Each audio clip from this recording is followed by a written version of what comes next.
अगर आप क्लास +1 के एक स्टूडेंट हो तो जर्नल एंट्री को टिप्स पे कर लो, क्योंकि अगर आप अकाउंट्स को मास्टर करना चाहते हो तो जर्नल एंट्री अकाउंट्स का पहला स्टेप है। अगर पहला स्टेप ही मिस कर दिया तो अकाउंट्स भूल जाओ। इसलिए हम स्टार्ट करते हैं क्वेश्चन नंबर 6 से। सो मिलिए मिस किरण से। इन्होंने अपना super cool fashion hub start किया है। अब फैशन हब कोई ऐसे ही तो स्टार्ट नहीं कर सकता ना, उसके लिए क्या चाहिए? Obviously money. सो एंट्री है हमारे पास कि जनवरी 1 को उन्होंने स्टार्टेड बिजनेस विद कैश ₹1,20,000, यानी कि उन्होंने 1,20,000 रुपया लगा के बिजनेस स्टार्ट किया। एंड ये पैसा जो 1,20,000 उन्होंने बिजनेस में लगाया है, जो बिजनेस में इन्वेस्ट किया, उसको हम अकाउंट्स की भाषा में क्या बोलते हैं? Yes, capital.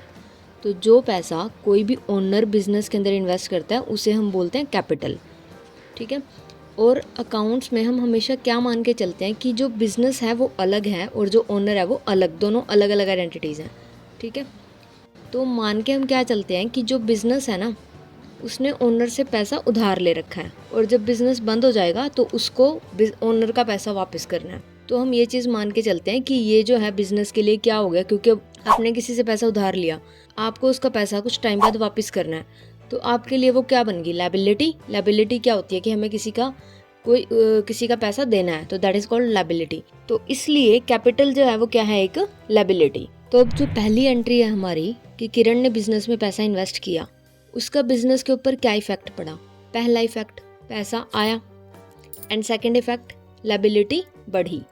तो एंट्री क्या बनेगी? अब कोई भी चीज़ जब आती है तो क्या करते हैं हम उसको? Debit, because debit what comes in. तो कैश अकाउंट हो गया डेबिट, और लायबिलिटी हमेशा क्या होती है? क्रेडिट। तो टू कैपिटल अकाउंट। तो एंट्री हमारी क्या बन गई? Cash account to capital account 1,20,000, 1,20,000।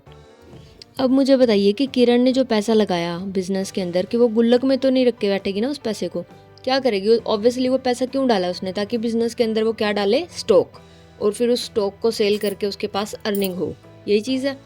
तो अब हमने सेकंड स्टेप क्या करना है कि पहले उसने पैसा बिजनेस के अंदर डाला, अब सेकंड स्टेप है कि वो उस पैसे से स्टॉक खरीदेगी, ठीक है। तो सेकंड एंट्री हमारी क्या बन गई? जनवरी 2 को गुड्स परचेज ₹8,000।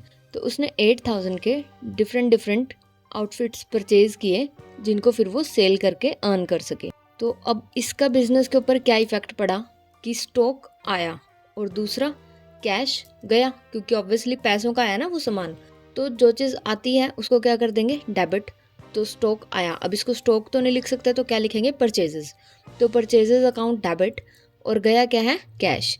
तो purchases account debit to cash, 8,000 8,000। तो debit what comes in and credit what goes out. अभी उसकी कोई सेल नहीं हो रही थी, तो उसको लगा शायद सामान थोड़ा कम है, तो इसलिए उसने सोचा कि मैं अभी और सामान डालती हूँ बिजनेस के अंदर। तो उसने जनवरी 7 को क्या किया? She purchase goods from Amrit for cash. तो जनवरी 7 को उसने सामान परचेज करा अमृत से 16,000 का। तो सेम इफेक्ट यहाँ भी, क्योंकि उसने कैश में ख़रीदा वो सामान। तो कैश गया, सामान आया। तो परचेजेज अकाउंट टू कैश 16,000। अभी तक उसकी कोई सेल नहीं हो रही थी, लेकिन जनवरी 15 को उसकी सेल हुई। तो इसका बिजनेस के ऊपर क्या इफेक्ट पड़ता है कि सेल हुई तो मतलब कैश आया और दूसरा सामान गया। तो कैश आया तो डेबिट व्हाट कम्स इन, तो cash account debit to sales account. तो एंट्री क्या होगी हमारी? Cash to sales, 80,000। अब जनवरी 18 को क्या हुआ? Sold goods to Jasmine ₹15,000 on credit. अब कोई शॉप है, उसके अंदर सारा सामान कैश में तो नहीं सेल होता ना, कुछ सामान उधार में भी सेल होता है। तो ये जो 15,000 का सामान है ये क्रेडिट पे सेल हुआ। तो अभी इसके अंदर बिजनेस पे क्या इफेक्ट पड़ेगा कि सामान गया मतलब सेल हुई, और दूसरा उसने जैस्मिन से पैसे लेने हैं, तो जैस्मिन से पैसे आएंगे। तो इसलिए हम कैश की जगह क्या डेबिट करेंगे? जैस्मिन। तो एंट्री क्या बन जाएगी? Jasmine account to sales account, 15,000। अब जनवरी 20 को उसने क्या किया? जसप्रीत को सामान बेचा 18,000 का ऑन कैश, यानी कि कैश में सामान बेचा। तो बिजनेस पे इफेक्ट क्या पड़ा? कैश आया और सामान गया। तो एंट्री क्या होगी? Cash account debit to sales account 18,000 18,000। अब जनवरी 25 को क्या हुई हमारी कैश सेल 19,000, यानी कि सामान बिका 19,000 का। तो एंट्री क्या बनेगी, cash account debit to sales account 19,000 19,000। अच्छा, अब आप लोगों के लिए एक चैलेंज है, सेम बिजनेस के लिए और क्या क्या एंट्रीज हो सकती हैं वो आप कमेंट सेक्शन में बताओ मुझे।